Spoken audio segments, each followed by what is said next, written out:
বন্ধুরা, আপনাদের ফেসবুক ভিডিওতে ভালো পরিমাণে রিচ পেতে চাইলে বা ফলোয়ার গেইন করতে চাইলে আপনাদের এই 4টি কাজ নিয়মিত করতে হবে। আপনারা যদি এই 4টি কাজ নিয়মিত করেন তাহলে অবশ্যই ভালো পরিমাণে রিচ পাবেন এবং রিচ থেকে ভিউ, আর ভিউ থেকে অবশ্যই ফলোয়ার কিন্তু গেইন করতে পারবেন। তো বন্ধুরা, কোন 4টি কাজ করলে আপনারা ভালো পরিমাণে রিচ পাবেন, তো চলুন আপনাদের আমি দেখিয়ে দিই। বন্ধুরা, কিছুদিন আগেই চ্যানেলটা খুলেছি, তাই একটা লাইক দিয়ে চ্যানেলটা সাবস্ক্রাইব করে দিবেন, তারপর ভিডিওটা কন্টিনিউ করেন প্লিজ। তো বন্ধুরা, কথা না বাড়িয়ে চলুন মূল ভিডিও চলে যাই। 1 নাম্বার স্টেপ, আপনারা যদি ফেসবুক ভিডিওতে ভালো পরিমাণ রিচ পেতে চান তাহলে আপনাদের অবশ্যই রিলস ভিডিও আপলোড করতে হবে। কারণ ফেসবুক অ্যালগোরিদম নিজেই বলেছেন যে তারা লং ভিডিওর চেয়ে শর্ট ভিডিও বা রিলস ভিডিও এগুলোতে রিচ বেশি করিয়ে থাকে। তো আপনারা যদি সপ্তাহে 4টি রিলস ভিডিও দিতে পারেন তাহলে আপনাদের পেজে অবশ্যই ভালো পরিমাণে একটা রিচ পাবেন, আপনার ভিডিওতে ভালো পরিমাণে একটা রিচ পাবেন। আর যদি 4টির কম আপনারা রিলস ভিডিও আপলোড দেন তাহলে কিন্তু আপনাদের page day by day down হয়ে যাবে, আপনাদের রিচ অনেক কমে যাবে। বাট আপনারা যদি 4টির অধিক ভিডিও আপলোড দিতে পারেন, মানে রিলস ভিডিও আপলোড দিতে পারেন, তাহলে কিন্তু আপনাদের ভিডিওর রিচ অনেক বেড়ে যাবে, অনেক বেড়ে যাবে। বন্ধুরা, ফেসবুকে দেখতে পাবেন অনেকেই বলে যে আপনারা আমার ভিডিওতে লাইক করেন, কমেন্ট করেন, তাহলে আপনাদের ভিডিও ভাইরাল হয়ে যাবে। বাট এখানে উপকার হয় কার? তাদের। এখানে আপনাদের কোনো উপকারই হয় না। এখানে তারা এটাই বুঝাতে চায় যে এঙ্গেজমেন্ট বাড়ান। তো বন্ধুরা, আপনাদের আগে বুঝতে হবে যে এঙ্গেজমেন্ট জিনিসটা কি।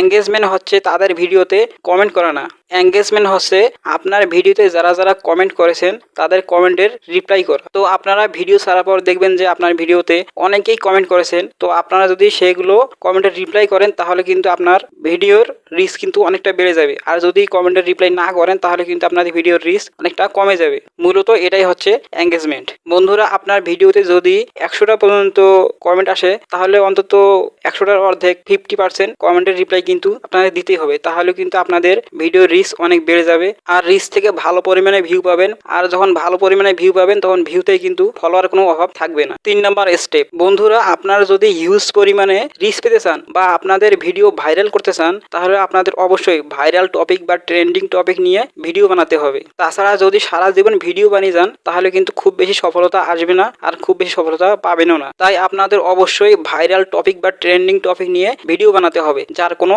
বিকল্প নেই। সেই জন্য মার্কেটে যে ভাইরাল টপিক আছে বা ট্রেন্ডিং টপিক আছে সেটা নিয়েও ভিডিও বানাবেন। যেমন যদি ফানি ভিডিও করেন তাহলে দেখবেন যে ফানি ভিডিওতে কোন ভাইরাল টপিক আছে সেটা নিয়ে ভিডিও বানাবেন। আর যদি শর্ট ভিডিও বানান তাহলে দেখবেন যে শর্ট ভিডিওতে কোন ভাইরাল টপিক আছে সেটা নিয়ে ভিডিও বানাবেন। তাহলে আপনারা অনেক রিচ পাবেন আর রিচ থেকে ভিউ আসবে, আর ভিউ থেকে অবশ্যই ভালো একটা ফলোয়ার কিন্তু আপনারা গেইন করতে পারবেন। 4 নাম্বার স্টেপ, বন্ধুরা, আপনাদের ফেসবুক ভিডিওতে যদি আপনারা ভালো পরিমাণে রিচ আনতে চান তাহলে আপনাদের অবশ্যই টাইম মেনটেন করে তারপরে ভিডিও আপলোড করতে হবে, যেটা খুব ইম্পর্টেন্ট, মানে মোস্ট ইম্পর্টেন্ট। আপনারা আজকে একটা ভিডিও আপলোড করলেন, আবার 3 দিন পর একটা ভিডিও আপলোড করলেন, তারপর 10 দিনের কোনো খবর নেই, আবার 10 দিন পর একটা ভিডিও আপলোড করলেন, আবার লাগাতার একসঙ্গে 2টা 3টা 4টা করে ভিডিও আপলোড করলেন। এভাবে যদি আপনারা ভিডিও আপলোড করবেন তাহলে কিন্তু সেখান থেকে ভালো পরিমাণে কখনো রিচ পাবেন না। সেজন্য আপনাদের কি করতে হবে? সেজন্য আপনাদের টাইম মেনটেন করে তারপর ভিডিও আপলোড করতে হবে। যদি আপনারা পারেন 3 দিনে একটা ভিডিও আপলোড করবেন তো 3 দিনে একটা ভিডিও আপলোড করবেন। তাহলে কি হবে? তাহলে ফেসবুকের রোবট ভালোভাবে বুঝতে পারবে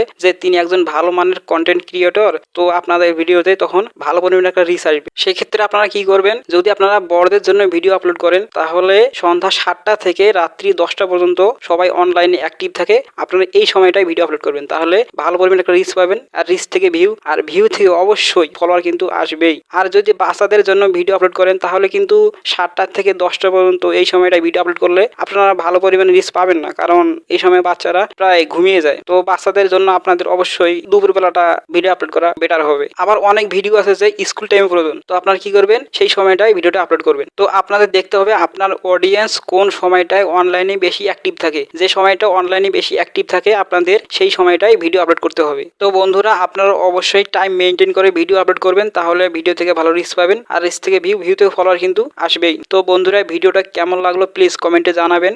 বন্ধুরা, নতুন চ্যানেল খুলেছি, সবাইকে একটাই রিকোয়েস্ট করছি, একটা লাইক দিয়ে অবশ্যই চ্যানেলটা সাবস্ক্রাইব করে দিবেন প্লিজ। সাথে আছে আমি সবুজ। দেখা হচ্ছে নেক্সট কোনো ভিডিওতে, ততক্ষণ পর্যন্ত ভালো থাকবেন। আল্লাহ হাফেজ।